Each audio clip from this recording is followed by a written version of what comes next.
con todos. Bueno, siguiendo con nuestra segunda clase, como les dije, hoy nos tocaba hablar de alergias alimentarias en felinos, cómo es el manejo, cómo es el protocolo que normalmente deberíamos hacerlo. A veces puede tomar un poco de paciencia y a veces también para el médico veterinario como tanto para el propietario es muy frustrante el, el poder manejar una dieta, ¿no? Entonces, vamos viendo un poquito el resumen de esto. Bueno, para ver los objetivos del aprendizaje para el día de hoy es conocer la definición de la enfermedad y la patogénesis, reconocer los factores de la enfermedad y nosotros como veterinarios ser capaces de elaborar un plan de diagnóstico y una terapéutica de éxito, aunque esto suele ser a veces frustrante para algunos propietarios y para nosotros como veterinarios. Bueno, ¿qué es la alergia alimentaria? Un concepto muy básico. Las alergias pueden englobar dentro de todo muchos tipos de reacciones adversas. Estas son reacciones indeseadas que están relacionadas con algunas respuestas inmunológicas. Tenemos que saber que siempre el sistema inmunológico va a provocar un tipo de reacción, ¿no? Y estas alergias alimentarias están también catalogadas como una reacción al alimento mediada por un factor inmunológico. Es súper sencillo, no hay que darle una explicación más detallada. Como les explicaba en la anterior clase, esta clasificación de la doctora Cecilia Villaverde de la Universidad de Barcelona fue aproximadamente hace 10 años que ella sacó este resumen, ¿no?, de las reacciones que pueden ver de dos tipos, son indiferenciales y tenemos una hipersensibilidad que está mediada por las inmunoglobulinas C, que puede haber una respuesta inmediata o intermedia, ¿no? Y la no mediada, que está también por las inmunoglobulinas E y tiene una respuesta retardada. Después tenemos el tema de la intolerancia, hipersensibilidad e intolerancia. Están las reacciones metabólicas, las intoxicaciones alimentarias, pueden ser por micotoxinas, bacterias, hay reacciones farmacológicas y algún tipo de reacción idiosincráticas que no sabemos específicamente cuáles son, ¿cierto? Esto, como les dije en la clase anterior, las enfermedades alérgicas felinas, la nueva propuesta, lo último que acaba de salir en el año 2021, porque lo que estábamos hablando es de hace 10 años, que normalmente podríamos catalogar como reacciones alérgicas o reacción adversa, pues ahorita no se conoce ningún tipo de reacción adversa al alimento en gatos que podamos atribuir a causas distintas de reacciones inmunológicas contra el propio alimento. Por lo tanto, la nueva nomenclatura o la nueva propuesta es que la definición etiológica sea alergia alimentaria. Entonces, esto es lo último que tenemos dado por el doctor Ralf Müller, por el doctor Thierry Olivry, por el doctor Santoro, que ellos han llegado ya a un consenso de esta nomenclatura. Y como hablamos también en el anterior caso, que el síndrome atópico felino, ¿no? O sea, es la nueva nomenclatura también de lo que comentamos. Entonces, ya han cambiado estas normas, hay unas nuevas nomenclaturas y yo creo que debemos empezar a aplicar, ¿no? Porque estas propuestas vienen desde el 2021. Entonces, lo que era anteriormente catalogado en muchos libros, que hoy en día los tenemos, por ejemplo, el libro de Veterinary Dermatology, la 7ª edición, todavía no están actualizados. Pero esto es lo último, que lo cual esta enfermedad, esta nomenclatura se llama alergia alimentaria. Entonces hay que considerarlo ya ahora como parte. ¿Cuáles son los alérgenos más probables en los felinos? Es el pollo, la derivación de todo lo que son pescados, ojo, porque es lo más común que suelen tener las dietas comerciales, la carne de res y los derivados de los lácteos. Entonces, estos son realmente los alergenos más probables, incluso el pollo es uno de los factores más desencadenantes de las alergias alimentarias. Y bueno, ahí hay que tener un poco de cuidado porque normalmente casi la mayoría de dietas están basadas en pollo, ¿no? Entonces, hay que ver cómo es la respuesta. Las intolerancias alimentarias pueden causar una intoxicación. Justamente, por ejemplo, podemos tener reacciones de infección por listeria, por campylobacter, por yersinia, por vibrio, que son bacterias que pueden estar predispuestas. También las intoxicaciones por Staphylococcus aureus, por Clostridium, algunos hongos, ¿no? Como las aflatoxinas o las acrotoxinas. Y mucho cuidado con eso. Es un poco complicado llegar a saber específicamente, ¿no? Estas reacciones normalmente, como ahora las llamamos alergias alimentarias, tienen una intolerancia de origen no inmunológico. En los pacientes felinos ocurren también efectos gastrointestinales y también efectos respiratorios, ¿no? Y la alergia alimentaria en el tema del grado sí inmunológico, pues vamos a tener algunos pacientes que podrían desencadenar otitis, pero no es casi muy común.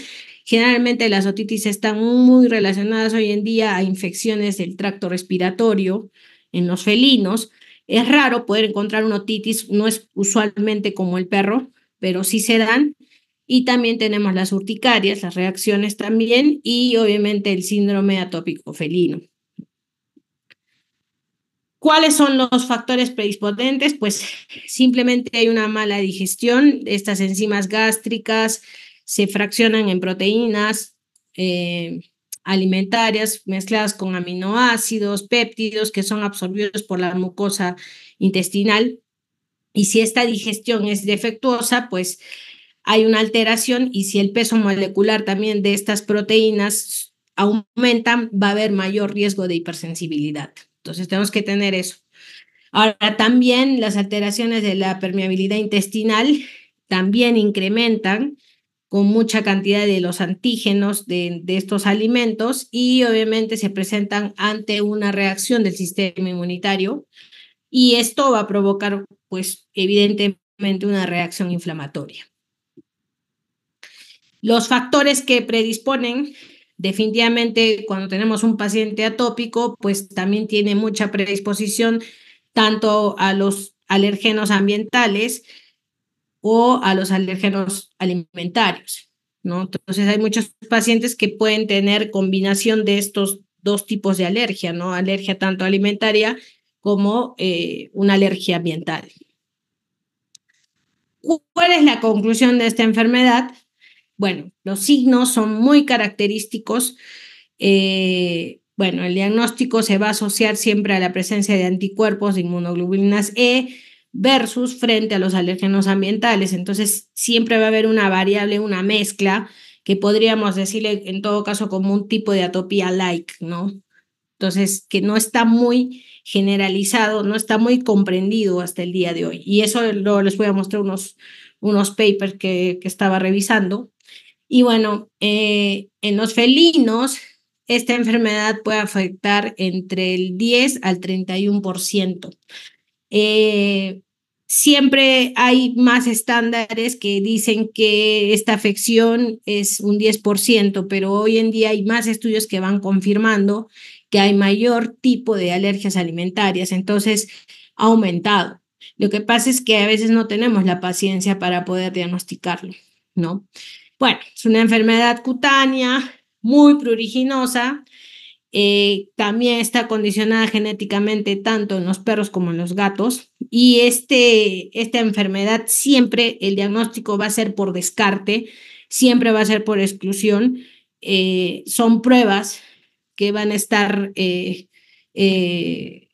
digamos, la prueba gold estándar siempre va a ser la dieta de eliminación, que ahora vamos a hablar. Y bueno, ¿cómo más o menos empieza este cuadro? Pues puede empezar en cachorros desde los 4 meses hasta adultos hasta los 14 años, razas indistintas, ¿sí? No hay una raza específica.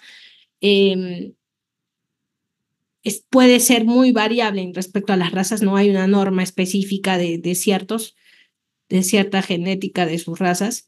Y estas patologías normalmente va a empezar con un desarrollo lento, luego va más progresivo y hay ciertos signos más evidentes que hasta podemos encontrar lesiones crónicas, ¿no? Muchos pacientes responden mucho a los glucocorticoides, que es casi lo mediano que nosotros nos puede dar una alerta. Y siempre el prurito a veces también puede ser como un signo principal, pero también a veces las lesiones no son muy marcadas, pero también se presentan en algunos cuadros. No es una enfermedad estacional, ¿no? Es una enfermedad que la va a presentar frecuentemente, ¿no? Y siempre en la escala del prurito, pues estos pacientes llegan a tener un 7, 8, 9, 10 de escala de rascado. En este caso, en el gato, estamos hablando de escala de lamidos, de exceso de acicalamiento, ¿no? Algunos pacientes pueden tener trastornos digestivos, ¿no? También los trastornos respiratorios como asma o conjuntivitis, ¿no? Que eso también es parte de este tipo de manifestación. Y pues el amido en exceso entre las extremidades, en la parte facial, en la zona. O sea, hablábamos la vez pasada que el tema de las alergias tampoco está establecido. Hay ciertos patrones que nos pueden ayudar a detectar, pero no es algo específico. Pero bueno, o sea, hay en las zonas de las axilas, en las zonas perianales, en el gato es muy frecuente la cara, el cuello, a veces hay podermatitis y en el abdomen y en la región inguinal. Esta escala, como les dije, es la última escala actualizada de los felinos, donde básicamente es todo lo que es lamido, exceso de lamido, porque el gato es difícilmente que pueda lograr rascarse. O sea, sí se puede ver que el gato pueda tener una respuesta de rascado, pero generalmente ellos son más que todo el exceso de lamido, ¿no? Esta es la última escala que está actualizada, que la pueden tener en sus consultorios. Y bueno, las lesiones del dermograma de alergias alimentarias, básicamente parte facial. No siempre, también hay pacientes atópicos que lo pueden tener. Esto, por ejemplo, estamos hablando de, un, de una línea de ciertos lineamientos del año 2011, o sea, estamos hablando hace mucho tiempo, ¿no? Entonces, todo esto va cambiando cada vez más. Bueno, los signos gastrointestinales, podemos tener en algunos pacientes vómitos, flatulencias, tenesmo. Sí, es una escala que también está enfocada tanto en perros como en gatos. A veces puede haber el incremento de frecuencias de heces, ¿no? Tenesmo. Y bueno, la ingesta de pasto usualmente no se da mucho en los felinos, pero sí hay reportes que también pueden, normalmente ciertos propietarios lo manifiestan. Raro, pero sí hay una probabilidad más baja. Nosotros tenemos una escala de Bristol, que normalmente esto se usa en humanos, pero también lo están acoplando en medicina veterinaria, donde podemos ver el tipo de heces que hacen estos pacientes y a veces, digamos que lo normal podría ser entre un tipo 4, ¿no? O un tipo 3, que a veces pueden tener formas medias secas, pero ya las que son anormales pueden ser a veces heces en formas de bolitas, de repente otras medias blandas, con bordes de repente medios definidos, o otros de tipo 7 que son acuosas, sin trozos, ¿no? Entonces, todo esto ya a nosotros por el popograma nos podría un poquito ayudar a enfocar, y esto también es importante que ustedes lo tengan en su consultorio porque es importante que el dueño pueda definir cómo se manifiestan las heces cuando ellos limpian las bandejas de los gatos. Entonces se puede definir mucho cuando ellos hacen la limpieza, es más factible ver cómo son las formas de las heces, ¿no? Entonces, normalmente siempre un tipo 4 es como una forma de serpiente, lisa, suave, un color neutral, no es un color muy oscuro, ¿no? Entonces, esto aplíquenlo siempre en su consultorio para determinar. En los felinos también tenemos signos como estornudos. Es muy común encontrar en algunos felinos los estornudos y la tos que conllevan de repente a un asma felino, la conjuntivitis, ¿no? Y ciertas alteraciones también en el lecho unguial, la onicodistrofia o un tema de, bueno, de alteración en los lechos unguiales, ¿no? Eso también es muy importante revisar en el gato porque a veces el gato también suele lamerse excesivamente en esas partes del lecho unguial. Entonces, nosotros, ¿cómo diagnosticamos, no? Eh, Siempre en una línea, tanto en los caninos como en los felinos, siempre es importante el descarte de ectoparásitos, pulgas, ácaros, garrapatas. Por ejemplo, a veces estos ectoparásitos podrían ser la primera causa de alergia, siempre es una norma tanto en perros como gatos. La segunda causa es trabajar bien y descartar bien el tema de una alergia alimentaria, porque en mi experiencia he visto que muchos colegas, y hasta a mí me ha pasado, es que nos quedamos entre el tema alérgico de ectoparásitos y el tema de la alergia alimentaria. A veces nos saltamos de frente a decir que es un paciente ya con un síndrome atópico felino o un paciente que podría tener ambas patologías, ¿no? O sea, sería pues como un tipo de alergia alimentaria o un síndrome atópico like. Entonces es como una mezcla y a veces descartamos e ignoramos el tema de la alergia alimentaria. Entonces, cuando nosotros estamos en consulta, siempre tratamos de que el dueño me tome una fotografía de la comida o que me enseñe por algún medio qué es lo que están comiendo y qué contiene ese alimento. Entonces, eso es importante para que nosotros podamos saber qué proteínas están usando y nosotros podamos descartar. O sea, dense solo ese trabajito de que el dueño de repente pueda tomar una fotografía o decirles, explicarles, porque a veces en la anamnesis nosotros explicamos y decimos, ¿qué alimento come? Ah, bueno, come balanceado.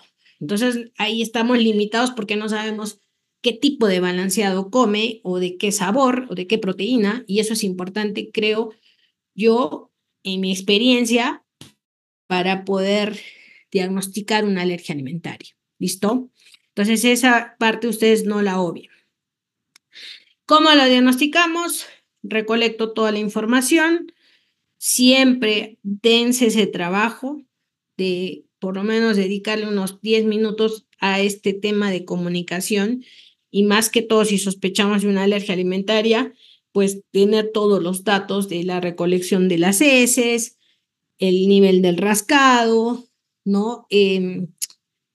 Para recién nosotros poder pasar a hacer los exámenes de rutina, que es importante si es que amerita hacer un raspado, un tricograma. El tricograma a veces nos puede dar alcance si es que realmente ese paciente se llega a morder, a romper los pelos, que obviamente ahí nos va a descifrar las alteraciones que podemos encontrar en el pelo.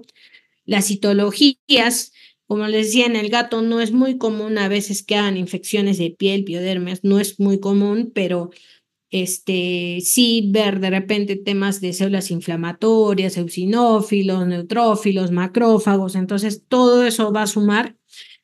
Y bueno, en ciertos pacientes, pues que sospechemos que puedan tener algún tipo de enfermedad que pueda estar involucrado en su sistema inmunitario, pues siempre hacer un descarte, hacer un hemograma, el bioquímico que ustedes consideren necesario por el tema también renal, hepático, ciertos dosajes hormonales dependiendo de la edad, ¿no?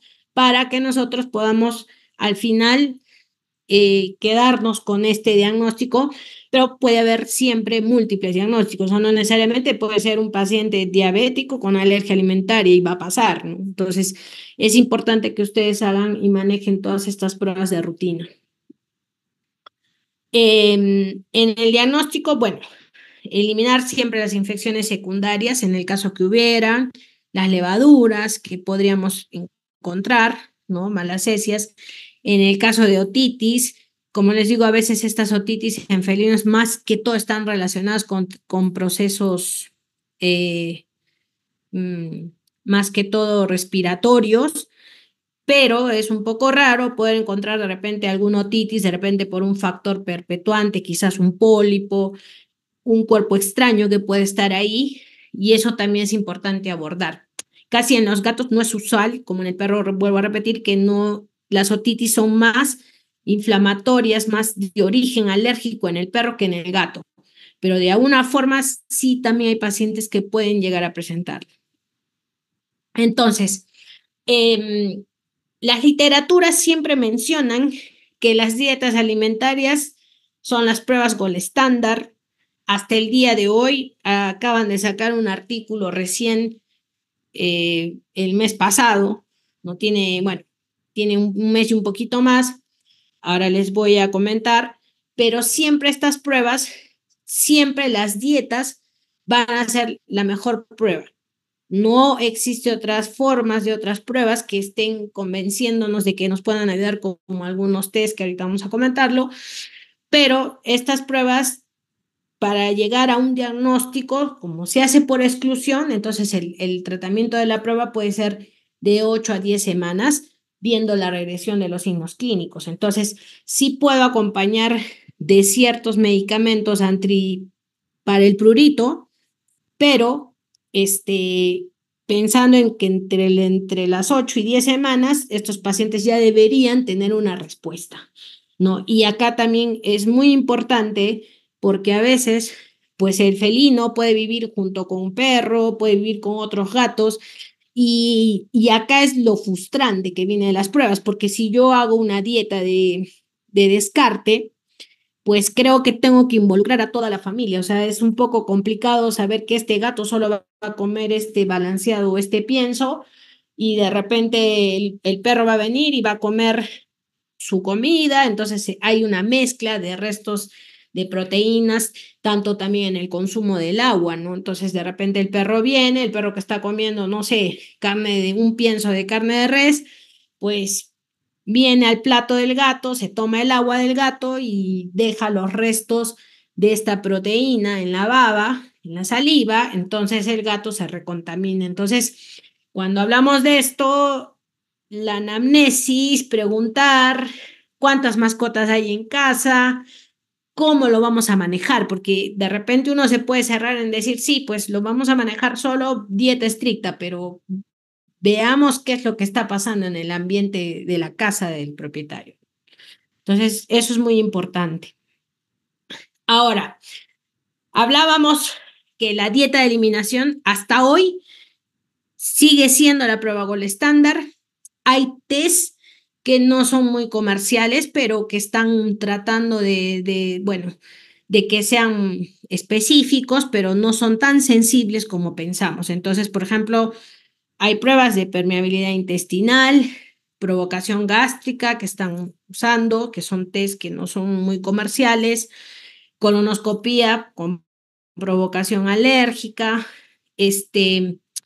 ponen alergenos, aplican a la mucosa del colon y empiezan a trabajar, pero estos test no son los ideales. Los parches alimentarios también, que los usan los patch test, lo usan más frecuente en los perros, pero sé que los brasileños lo trabajan mucho, pero ninguno de estos exámenes hasta el día de hoy se puede comprobar que sean efectivos para nosotros poder determinar un diagnóstico. E incluso las pruebas serológicas tampoco son las adecuadas. O sea, sí podemos usar inmunoterapia en felinos, pero usar inmunoterapia de alérgenos alimentarios no son específicos ni son sensibles. Entonces, eso deben tenerlo claro porque probablemente ustedes van a decir, doctora, yo he escuchado que usan, ¿qué experiencia tiene? La verdad es que yo en mi experiencia nunca los he usado, me guío por la prueba gold estándar, que creo que para mí es la que ha funcionado y me ha dado resultados. Ahora, este es, por ejemplo, un estudio de algunos ingredientes asociados con las reacciones del año 2013. Acuérdense que en 2021 ya se llaman alergias alimentarias y hicieron un estudio entre los perros y gatos, ¿no? Para ver cuál era la mayor reacción alérgica de estas proteínas. Y bueno, si se fijan, eh, la carne de res fueron 107 pacientes positivos entre perros y gatos, pacientes alérgicos a los lácteos, 59 pacientes, alérgicos al pollo, 50 pacientes, alérgicos al trigo, también a los carbohidratos o a los hidratos de carbono, 42, al huevo 24, soya 18, cordero 16, cerdo 14, pescado 12, va bajando menos la reacción. Y bueno, por ahí la menos alérgica era el pato, el arroz y el pavo, y bueno, el maíz, que también está dentro de la sigla de -10. Entonces, hay una fuerte reacción entre el res, tanto en perros y gatos, como los lácteos. Usualmente también en los felinos tratan de usar productos lácteos, y el pollo. Entonces, este es un estudio del doctor Rodesh Philip, que es del año 2013, que creo que es un estudio de mucho aporte, ¿no? ¿Cómo nosotros vamos a dar la solución a esto? Primero, saber qué dieta voy a usar en mi paciente, el tiempo que se va a utilizar, qué errores podemos cometer y, bueno, cómo se confirma después de las 10 semanas, cómo se confirma el diagnóstico final, porque va a haber una respuesta completa. Entonces, hoy en día tenemos el tratamiento de las dietas. Ya entraron las dietas hidrolizadas, tenemos las dietas de proteína Nobel, que también tienen una gran importancia y están teniendo un gran impacto en nuestros pacientes. Y obviamente también tenemos las dietas caseras de alta restricción, ¿sí? Que también son aplicables. Y en esto yo tengo que decirles un consejo, porque siempre cuando hacemos un cambio de dieta, esto tiene que ser progresivo, ¿sí? No podemos hacer un cambio radical, siempre tiene que haber una tolerancia entre los 4 a 10 días, mezclar el nuevo alimento.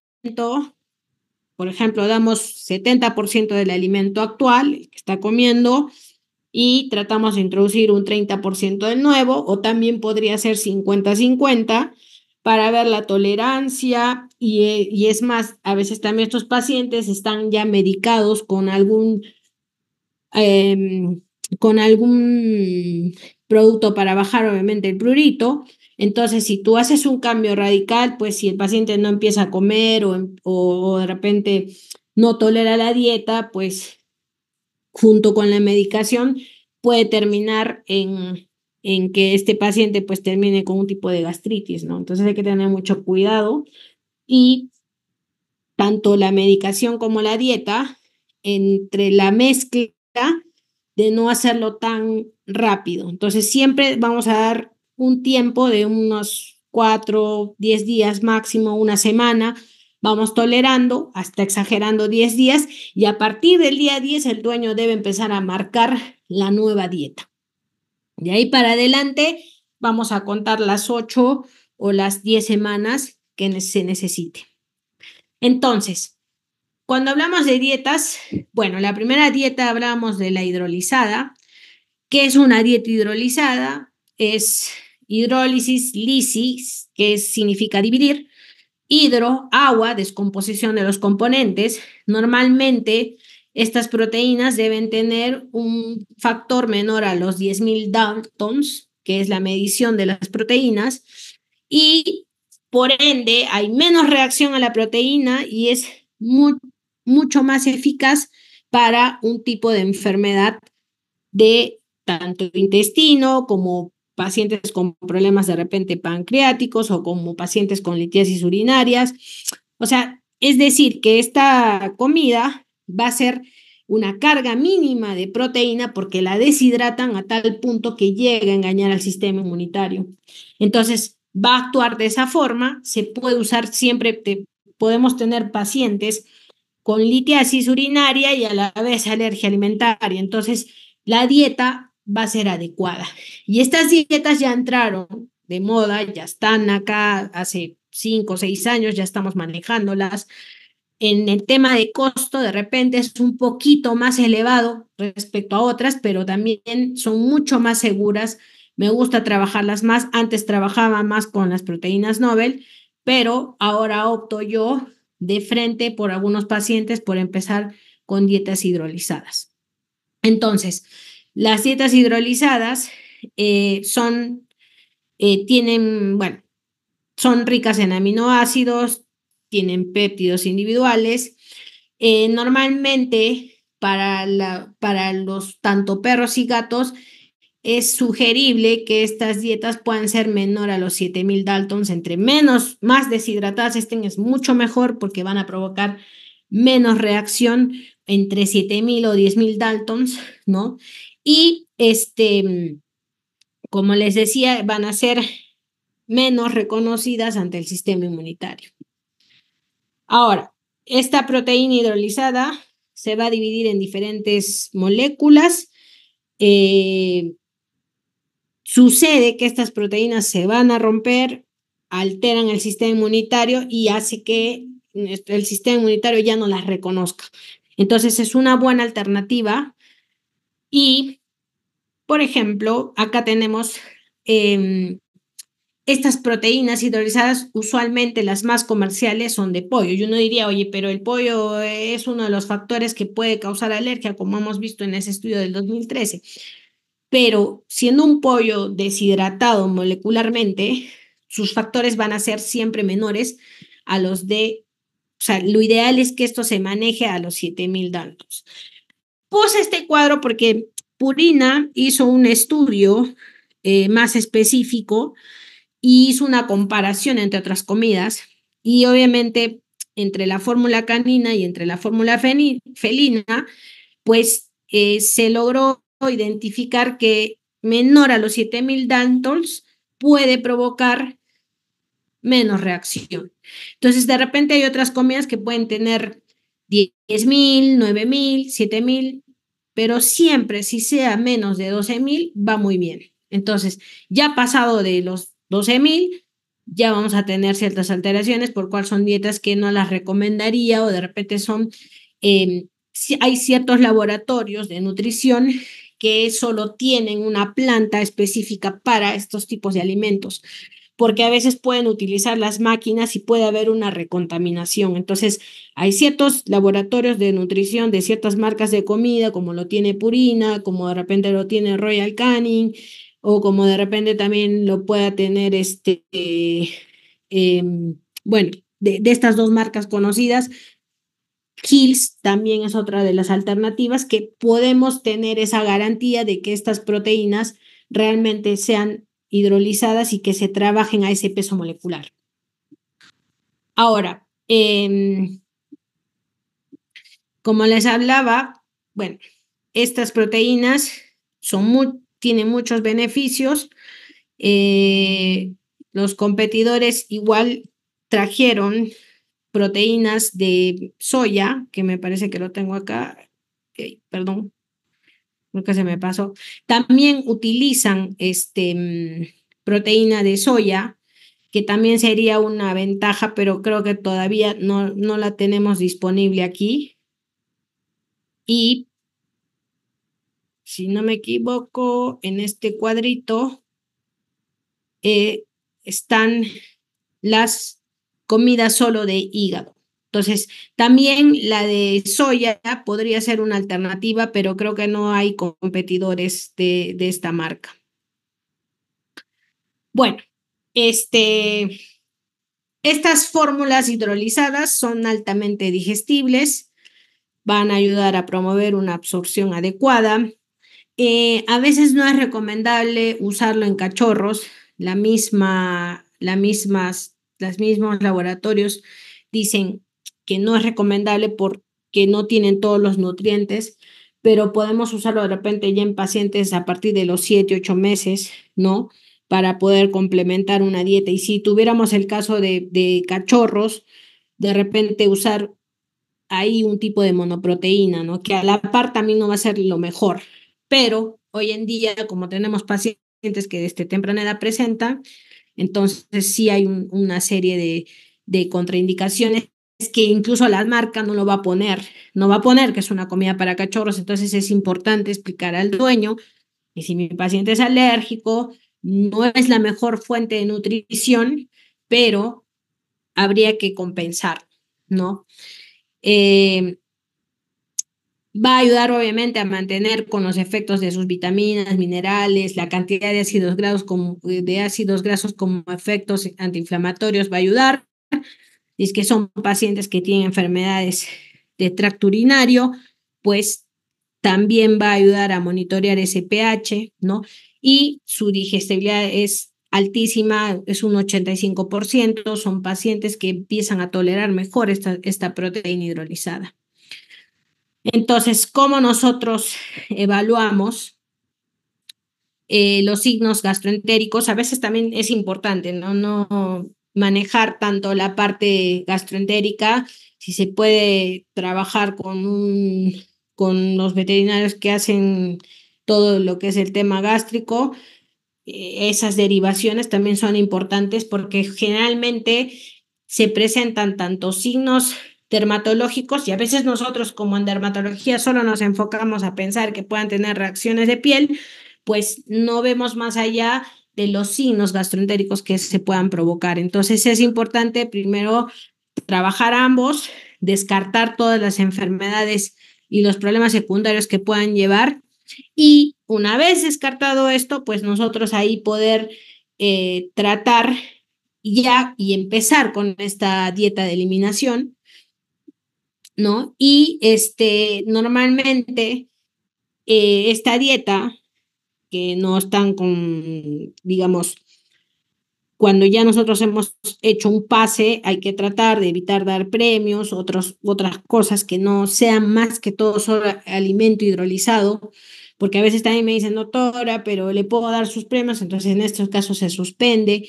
Hoy en día también las industrias alimentarias venden tanto alimento seco como alimento en, como en paté, entonces también pueden hacer algunos trips o algunos snacks a base de su mismo, de la misma, del mismo paté para que sea más agradable y evitar pues estas golosinas. Y más o menos entre el promedio de que desde que inicia la dieta, pues ya deberíamos ver ciertos efectos positivos a la tercera, cuarta semana. Y obviamente para ver un descarte de los signos dermatológicos también, ¿no? Entonces, si hay mejoras, bueno, la manera va trabajando poco a poco, por ejemplo, sin mejoras, vamos a tener que buscar que de repente este paciente pues no es un alérgico alimentario, entonces vamos a tener que pensar que de repente es un paciente atópico. Si hay una mejora parcial, pues hay que tratar de enfocar o descartar que de repente no haya habido algún error en el manejo de la dieta, que de repente al dueño se le acabó la comida.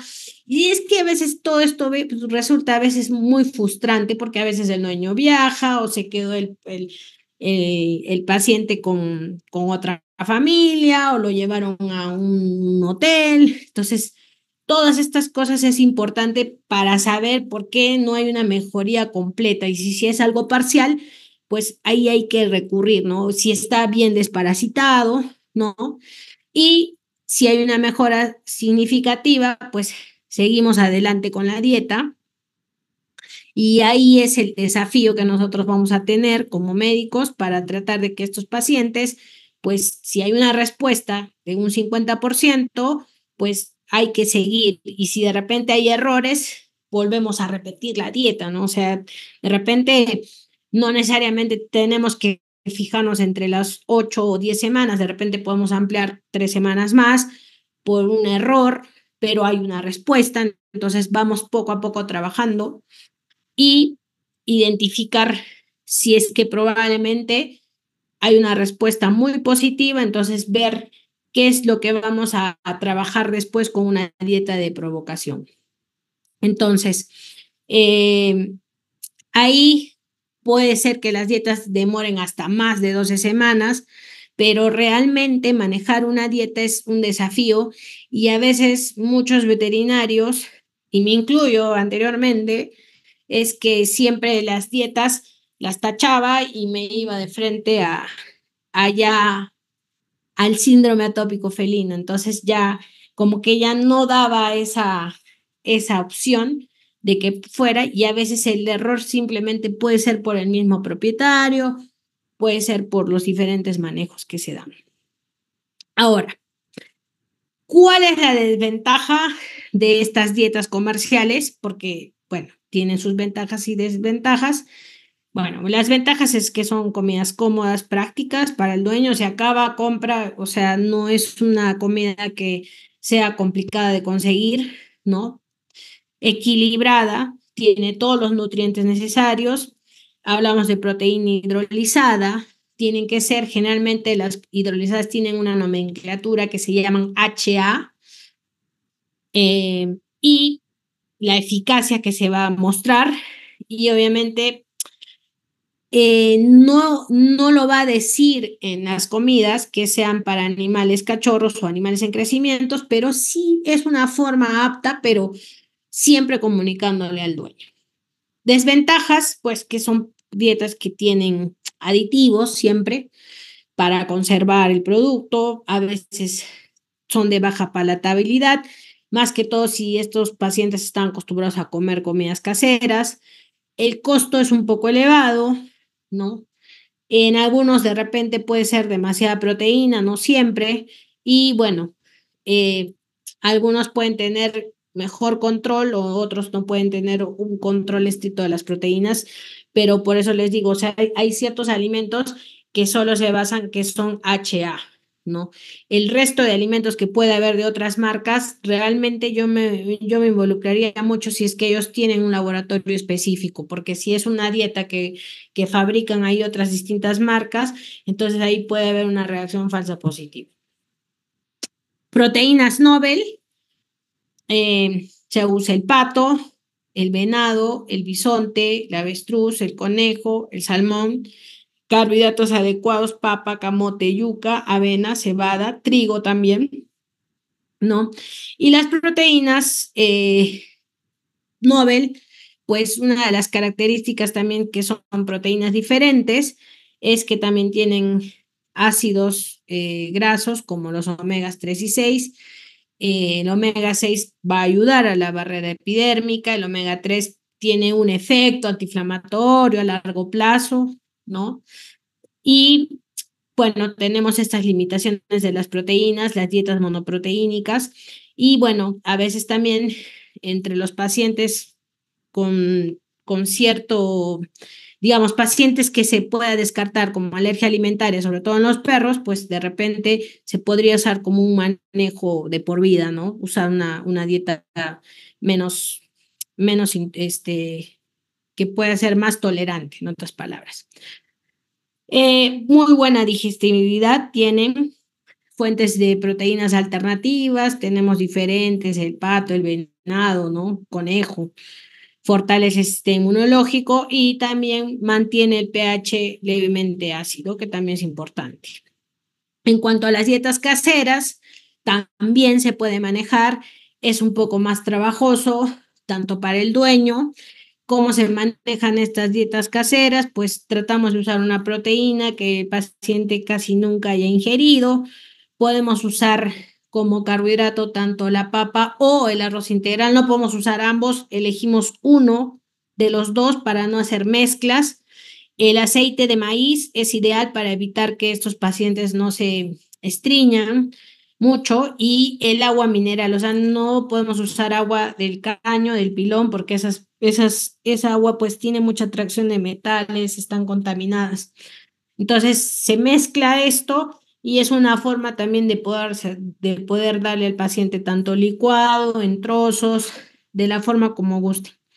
Pero sí debe haber un requerimiento muy estricto por parte del propietario que pueda llegar a cumplir, porque si un día se le acabó el conejo o, o se le acabó algún ingrediente, no es lo recomendable que de repente ese día no use la proteína, ¿no? Entonces, yo creo que hoy en día las dietas caseras como que son más tediosas para la gente y ya no optan tanto por esto, pero es una alternativa que también lo vamos a sugerir. Las ventajas es pues que es sumamente altamente palatable, no contiene aditivos, la fuente de proteína es controlada, hay un buen compromiso porque es un poco más para el dueño de repente, algunos pueden ser un poquito que puedan ser más cumplidos por el tema de que mezclan los ingredientes y a veces hoy en día pues los clientes ahorita están con la onda de que quieren todo sano, ¿no? Entonces es una buena ventaja. Las desventajas es el tiempo de preparación, no es una dieta 100% equilibrada, puede haber fallas en que puede ser demasiada proteína, de repente esto se puede trabajar con algún veterinario que haga nutrición para que pueda de repente dar las porciones adecuadas, ¿no? Y lo que sí va a ser difícil que estos pacientes que comen comidas caseras pues regresen a una dieta comercial. Es casi difícil porque por la palatabilidad siempre lo van a preferir. Bueno, esta determinación para las alergias es, bueno, primero, si este paciente ya tuvo una dieta anterior, pues regresar a la previa sería como para ya hacer un test de provocación, ¿no? Entonces, por ejemplo, si este paciente estuvo de 12, 15 semanas con una restricción de dieta estricta y hubo una gran respuesta, entonces lo que vamos a hacer es probar la dieta anterior de la que consumía por un lapso de unas 10 días, 14 días y ver cómo responde. Entonces, si durante ese periodo este paciente no hay una respuesta de que empiece a rascar o problemas de signos gastrointestinales, entonces podríamos decir que esa proteína puede ser que la tolere. Si empieza a haber algún tipo de reacción, hay que analizar qué es lo que contiene, porque si es una mezcla de proteínas, por ejemplo, justo hoy día vi un balanceado de una marca que tenía 3 mezclas de proteína, decía pollo, atún y salmón. O sea, tenía 2 tipos de pescados y pollo. Y hay otra que, por ejemplo, tenía hígado de pollo. Entonces, es importante que nosotros nos fijemos, ¿no? De repente no tratar de mezclar, empezar, para mí lo más adecuado es empezar, de repente empezamos con pollo. Una dieta que solo sea de pollo, que ustedes la tengan que revisar, que de repente no tenga mezclas de otras carnes, de otras proteínas en este caso, y podemos probar, intentar. Entonces vemos pollo, ok, check, lo tolera. Vamos a probar salmón, probamos el salmón, cómo va. Entonces vamos haciendo la introducción poco a poco entre periodos entre 10 a 15 días. Eso se llama básicamente la prueba de provocación, ¿no? Probar y analizar cada ingrediente es importante. A veces de repente puede pasar que el dueño te diga, ya no quiero hacer esta dieta, me quedo con la hidrolizada. No estaría mal. O sea, si el dueño puede, tiene la capacidad de pagar y ve que ha habido muy buenos objetivos con el paciente, podría quedarse.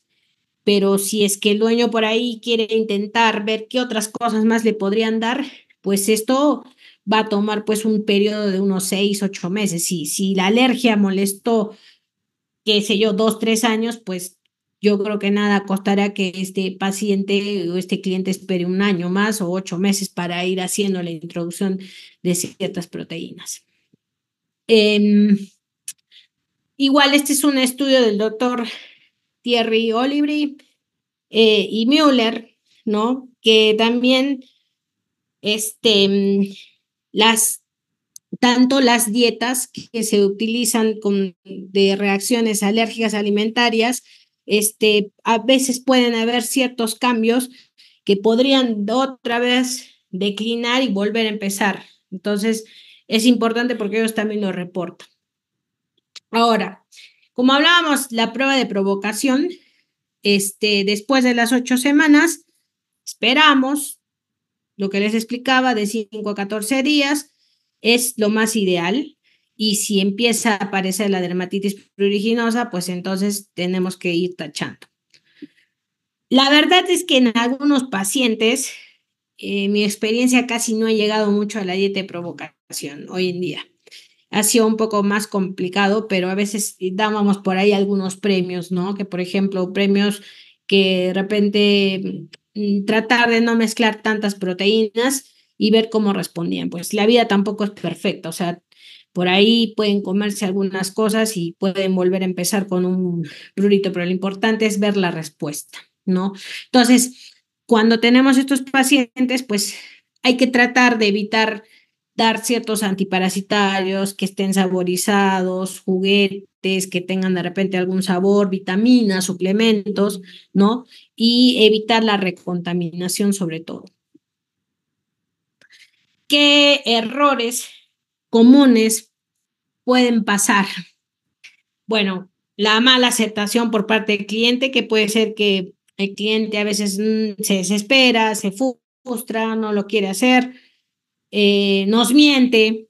Entonces, es creo importante que nosotros dediquemos ese tiempo para que el dueño pueda comprender que si es que quiere un paciente que viva con medicación permanente o es que quiere un paciente que de repente haciendo este esfuerzo de un cambio de dieta muy estricto, podamos tener ciertos resultados. Entonces, ahí es un poquito el tema de que a veces el dueño no lo toma bien y ahí hay que ser muy claros, muy concisos.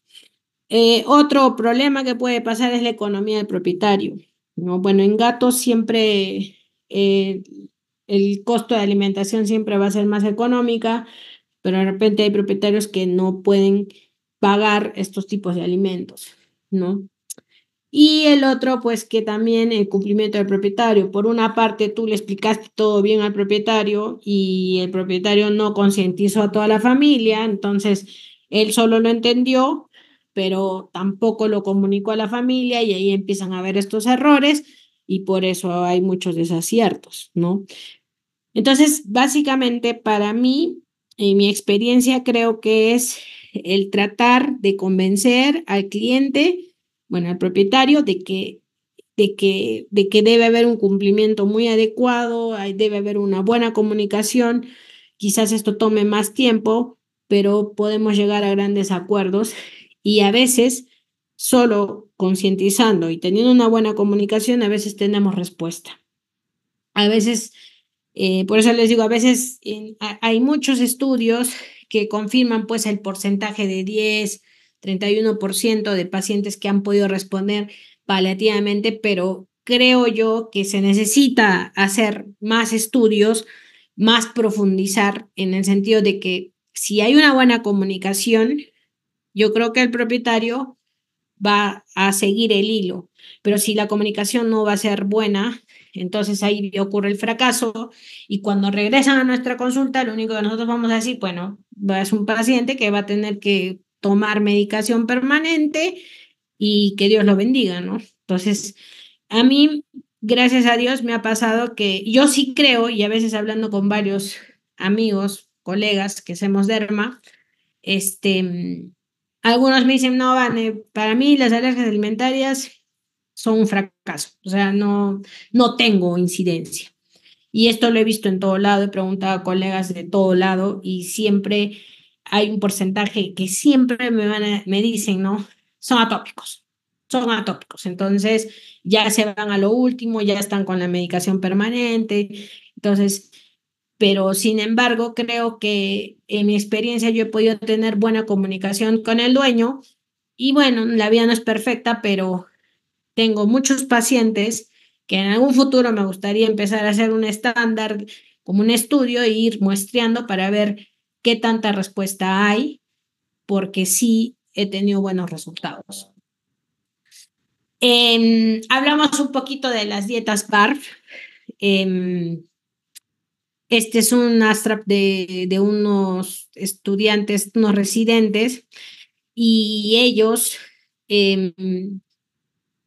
De hecho, que esto también está involucrado con un tema de las industrias. Ellos hicieron una prueba de detección de ADN de las dietas, de las comidas que usaban estos pacientes, de las dietas comerciales, tanto caninos como felinos, con una mezcla de las dietas BARF. Y esto fue el resultado de que, bueno, estas dietas son de proteínas nuevas, son dietas caseras de alta restricción y no podrían ser recomendadas para el diagnóstico clínico. Entonces, no es recomendable usar dietas BARF para hacer un descarte, ¿sí? Yo no estoy en contra de las dietas BARF. Hay varios estudios, hay varios papers que dicen que las dietas BARF, como la proteína es cruda, el peso molecular es mayor, hay mayor reacción, pero si hablamos de usarlo como parte de un protocolo de dieta de eliminación, no las recomendaría, ¿no? Por el tema de que no nos va a ayudar al tema del diagnóstico, pero son proteínas nuevas, siempre hay que tener los riesgos y cuidados. Pueden decir que son dietas de proteínas de alta calidad, puede haber un tema de parasitosis, de zoonosis incluso para el humano. Entonces hay muchas cosas que de repente están como que todavía no están muy centradas en los estudios. Entonces, esto fue un trabajo de unos residentes del año 2019 que lo lanzaron en un congreso. Entonces, eh, yo optaría por no usarlas y me parece que sí, porque se han hecho con detección de ADN. Creo que son pruebas que son específicas. Sí, em, justo vi que lanzaron este paper el 2 de julio del 2024, hace poco, ¿no? Y dice que la realización de un ensayo dietético exitoso para el diagnóstico de la alergia alimentaria en perros y gatos. Entonces, en resumen, ¿qué trata de decir este nuevo paper? Que siempre la dieta de eliminación va a ser la prueba más estandarizada. Hay que cumplir estrictamente la dieta. O sea, hablamos de la buena comunicación que les comenté en mi experiencia y miren, lo acaban de volver a sacar. O sea, como un comentario de que la comunicación entre el propietario yo creo que va a ser el clic más importante, ¿no? Y como siempre, hasta hoy, 2024, las dietas de eliminación son las mejores pruebas que nos va a ayudar a que tengamos un éxito para el diagnóstico, ¿ok? Ahora, este también es otro paper del año pasado, de junio del 2023, que igual, en resumen, dice que la dieta de eliminación siempre va a ser la mejor prueba, es la mejor opción. Y las pruebas serológicas o las pruebas séricas que pueden hacer para los alérgenos ambientales va muy bien, cada vez hay más reportes, hay más satisfacción en los resultados, pero en los alimentos no hay. Y hoy por hoy y hay muchos colegas brasileros y de Latinoamérica que usan mucho las pruebas que hacen el PIC test para ver reacciones a alimentos. Y creo que hasta ahorita, si hablamos entre este año y el año pasado, pues no ha avanzado, o sea, no es algo específico, no es algo complementario, se necesita más a fondo. Entonces, ¿qué vengo a decir en conclusión? Que la prueba de dieta de eliminación siempre va a ser la más confiable. Y eso da mucho trabajo, mucho tiempo, es todo un tema de comunicación con el dueño. Los tratamientos paliativos que nosotros podemos usar, bueno, podemos usar dependiendo de lo que encontremos, pero el uso de antihistamínicos en combinación pueden ir muy bien. Los antihistamínicos lo que van a provocar es que los pacientes estén más relajados, más dormidos. Antibióticos, de acuerdo al hallazgo, hoy en día se trata de usar menos antibióticos. Ya salió la nueva guía ahora en el Congreso Mundial de la nueva guía del uso de antibióticos. Hay que evitar usar antibióticos en lo posible, no usemos antibióticos pueden ser terapias topicales. Y en el gato también es un poquito más complejo, pero se puede limpiar, lavar. El uso de antimicóticos en el caso que lo necesiten, ¿no? Hay pacientes que pueden tener ciertas cargas de levaduras. El shampoo terapia en el caso del gato es un poco complejo, siempre y cuando el paciente lo pueda tolerar, pero si no, también se puede hacer, como les digo, limpiezas y luego enjuagar. Y algo muy importante, que no dejen de descartar, que traten de usar antiparasitarios de forma percutánea, nada oral, sabiendo que puede ser un paciente alérgico, pero bueno, siempre va a tener una tolerancia al inicio cuando vamos a dar una medicación, pero siempre como parte del protocolo es desparasitar por dentro y por fuera, o sea, endo y ectoparásitos. El tratamiento de corticoides da muy buena respuesta, apaga el incendio que necesitamos en el momento. Podemos usar tanto prednisolona en los felinos como la dexametasona. Corticoides de depósito, hay que saber manejarlos, ¿no? Pueden tener ciertos efectos contraindicados para los felinos, desarrollar diabetes, un tema hepático, entonces hay que saber manejarlo. Mejor es usar, creo, vía oral y en dosis de escalera. Y a veces pueden un poco los de depósito alterar todo metabólicamente. El uso de la ciclosporina es muy bueno usarlo en el gato, va muy bien como una terapia de mantenimiento. Este, Sabemos que tiene un efecto inmunomodulador, hay que tener mucho cuidado, pero en los gatos va muy bien. Las dosis pueden ser de 7 hasta 10 miligramos, eso ya, bueno, ustedes más o menos lo saben. El uso también del dextrometorfano también se puede usar, ¿no? Es como un opioide que nos va a ayudar también al tema del rascado, del amido. Y no hay tampoco muchos estudios que confirmen, pero la doctora Marcela y el doctor Santoros, que están muy metidos con esto del uso de los probióticos y los prebióticos y que ellos cada vez más están estudiando esto, pues los probióticos, tanto el uso de los prebióticos van a modular el sistema inmunitario, entonces significativamente van a bajar la reacción de inmunoglobulina C y generalmente de repente en cachorros que tienen cierta predisposición, ciertas razas, de repente el uso por los 6 primeros meses va muy bien, van a reducir los marcadores intestinales, favorecen el microbioma intestinal, mejoran la absorción, ¿no? Y obviamente los prebióticos también van a dar esa fibra, se puede usar en cachorros, en adultos. Hoy en día también hay una serie de industrias, de laboratorios que están trayendo estos probióticos. También el uso de ácidos grasos no es un tratamiento específico que nos va a ayudar, pero ayuda mucho como un efecto antiinflamatorio a largo plazo. Y también, bueno, si son pacientes que van a usar corticoides oral, pues hacen un mejor sinergismo, dan un mejor plus para que puedan tener un mejor efecto. Vamos a ver un poquito dos casos que me marcaron a mí.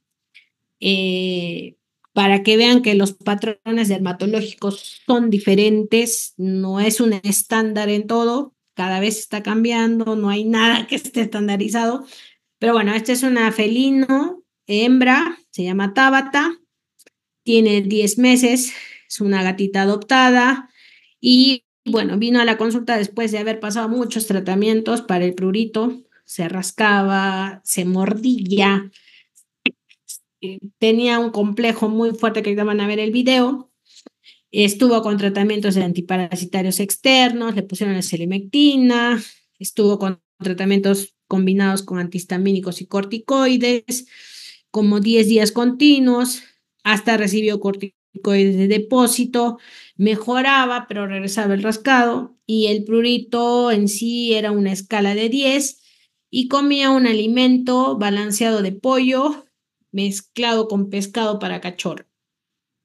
Bueno, tenía eritemas, algunas costras como unas pequeñas dermatitis miliar, como unos puntitos, granitos, que son típicos de la dermatitis miliar, moderada alopecia, leve descamación, y bueno, en los exámenes complementarios, pues nos salió negativo a ácaros, en el tricograma encontramos pelos cortados, negativo a esporas de hongos. En la citología, lo único resaltante que encontramos fue neutrófilos, algunos cocos y algunos macrófagos. ¿O nada? Así vino. Creo que este es cuando ya mejoró, creo que me equivoco de video ahí. Este es. Que lo puse también en mi charla anterior porque me llamó la atención que un paciente entre así. No es usual que un gato entre así mordiéndose de esa forma, pero normalmente los gatos se ponen muy nerviosos, se ponen tensos en el ambiente y, y esta gatita pues ya era demasiado exagerado el tema del acicalamiento y las mordidas que se daban. Entonces era muy exagerado y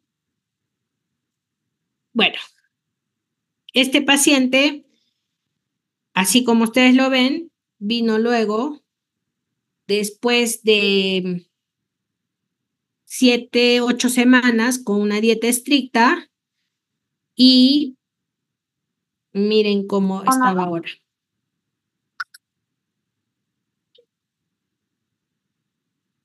Había mejorado, ya estaba nervioso, se asustaba, ya no había lesiones, ya no quería que la toque, se ponía muy nerviosa. Suéltala ahí un ratito. Para que explore.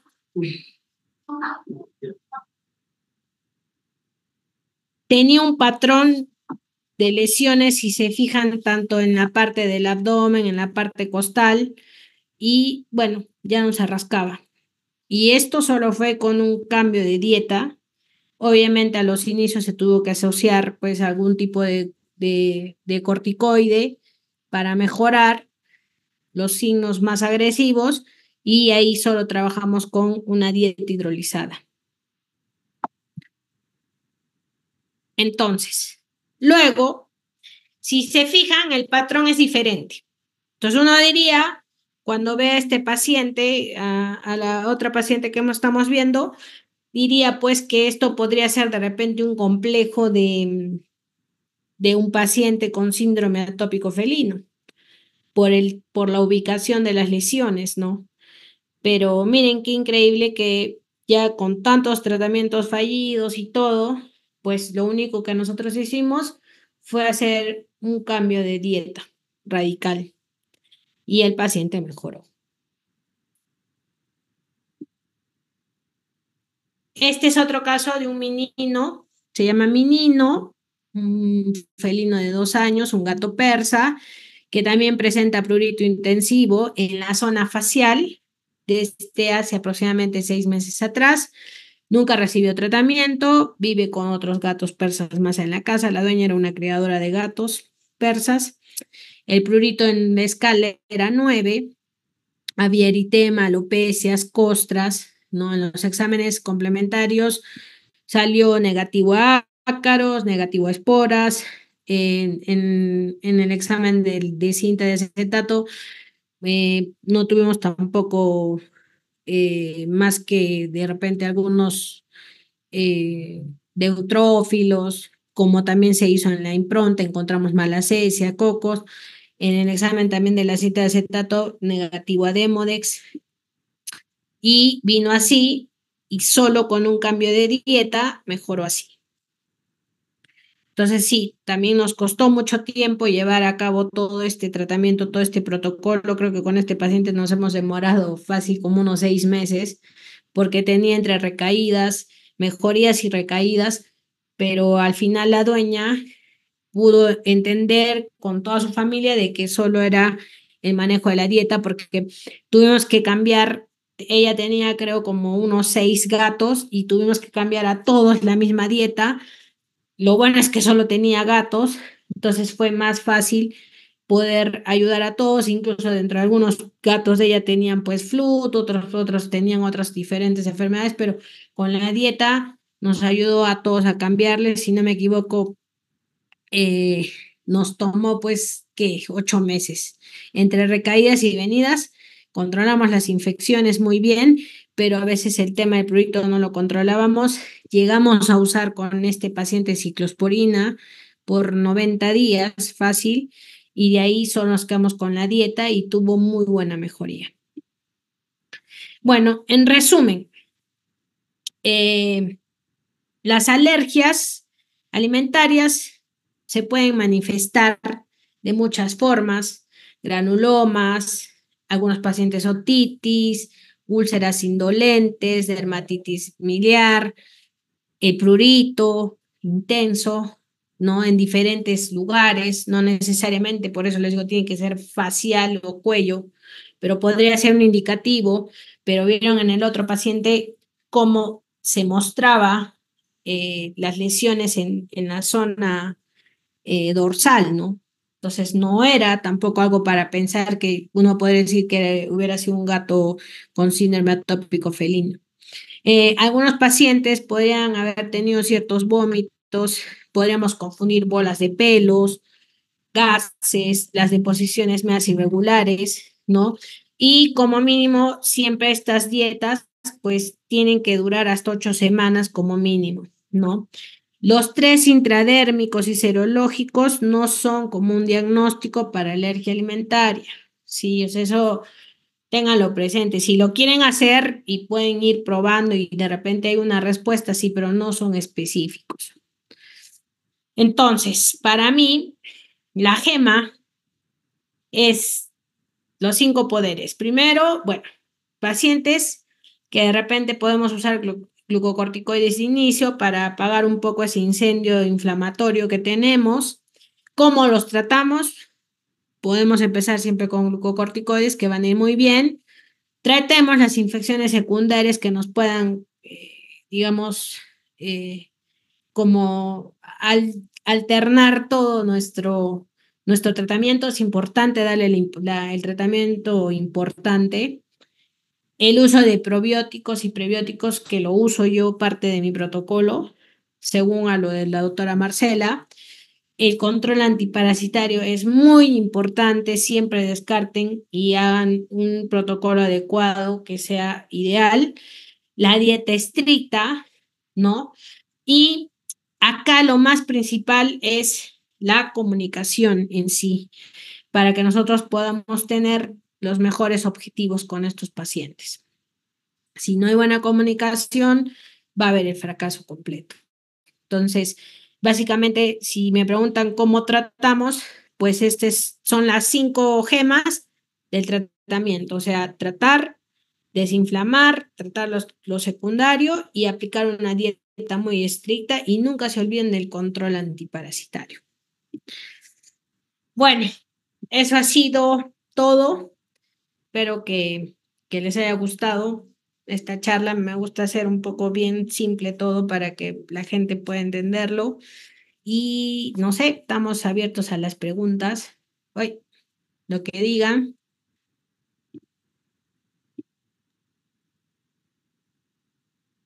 Doctor, ahí en el chat Voy a leer han hecho acá. unas preguntas.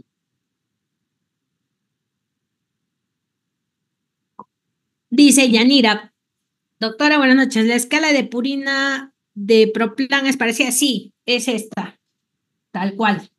La escala de Briston es solo una, acá la tenemos. Esta yo la tengo en mi consultorio, ¿ves? Acá se las pongo y es de Purina, ¿no? Entonces sí es la misma. Y Yanira pregunta: ¿con qué dieta inicio en ambos casos? ¿Cómo es eso? O sea, no te entendí, Yanira. ¿Cómo me dices la dieta? ¿Con qué Creo que se dieta? refiere a los casos que presentó, o sea, con qué empezó a manejar la dieta. Con los dos. Ya te entendí. Los dos casos empecé con dieta hidrolizada. Ambos. Sí, sí. De frente les dimos hidrolizado. Por eso les digo, o sea, el hidrolizado de alguna forma, ahora que ya están disponibles, de alguna forma corta el no estar utilizando otras proteínas, porque eso demora más. Entonces va más radical. Dieta hidrolizada.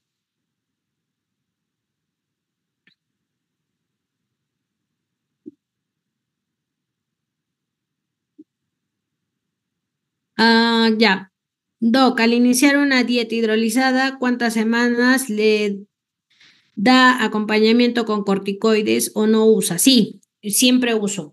O sea, lo que tú tienes que hacer es que cuando empiezas a hacer un descarte de dieta, como te digo, vas a tener los primeros 10 días que puedes usar un tratamiento tanto inflamatorio, corta el prurito, puedes usar corticoides, puedes usar de repente hasta la ciclosporina tarda más.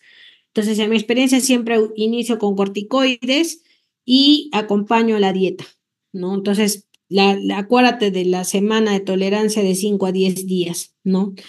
Eh, yo, en mi experiencia, a veces he tenido muchos clientes por el tema de no regresar a todo el tema de lo que ha pasado su mascota, a veces se han tratado de quedar solo en esa dieta.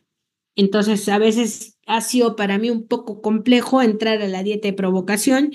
Creo que con algunos pacientes lo hemos hecho.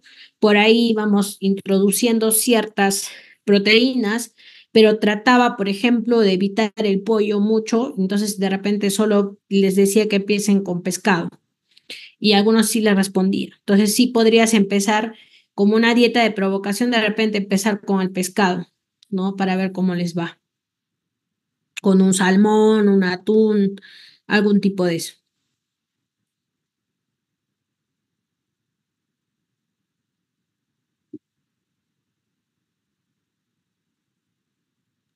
Doctora, ¿hay alguna marca en especial que ahí recomienda usted? ¿Temas de esos casos? Mira, ahorita hay, em, tengo un tema ahorita con Purina Proplan porque estaba trayendo el hidrolizado, pero ahorita está agotado, no sé hasta cuándo, creo que me dijeron que ya entraba ahora para finales de julio, pero yo he estado trabajando con una marca que se llama Doctor Clauders, que también en un momento se acabó. Lo que pasa es que no es muy comercial, por lo menos en Perú, por lo mismo que no lo usan mucho los veterinarios. Entonces, yo, por ejemplo, utilizo Doctor Clauders, hay Royal Canin, no llega tampoco la ZD de Hills, me parece que no llega acá la de felinos, pero yo siempre he tratado de manejarlo con Purina. O sea, ha sido una de las dietas que ahorita, por ejemplo, se han quedado en stock, tenían un lote, se les venció. Es un poquito difícil. Hasta incluso con un paciente tuve que batallar porque se le acabó la comida, entonces a veces ahí hemos tenido que de repente probar el salmón. Gracias a Dios no me han provocado reacciones, pero sí, Doctor Clauders, Royal Canin y Purina HA son las que he visto que son las más comerciales ahorita que hay. No estoy haciendo propaganda pro plana, lo siento, pero me parece que es la más seria ahorita que tienen, o sea, que disponen más del stock. Por eso mismo, acá en Perú no es muy comercial porque no las usan, entonces hay laboratorios que están diciendo, pues ya no la traemos porque no la utilizan, los veterinarios no la saben utilizar, entonces ahí hay ese inconveniente, por lo menos en Perú.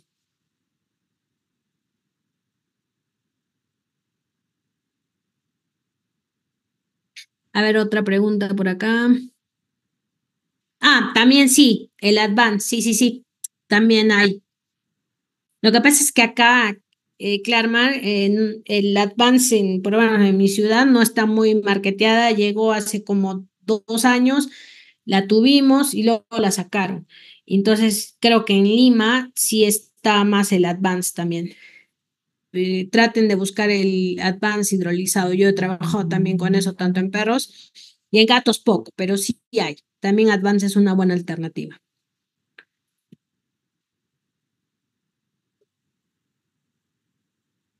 Y Advance también es un,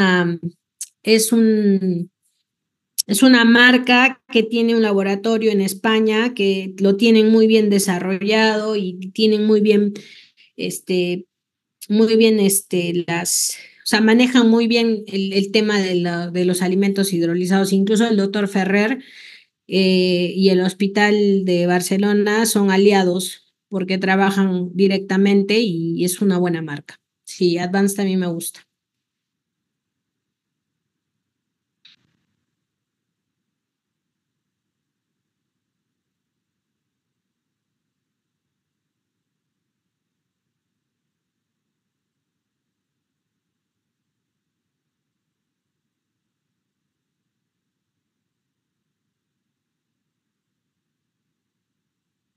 Otra pregunta.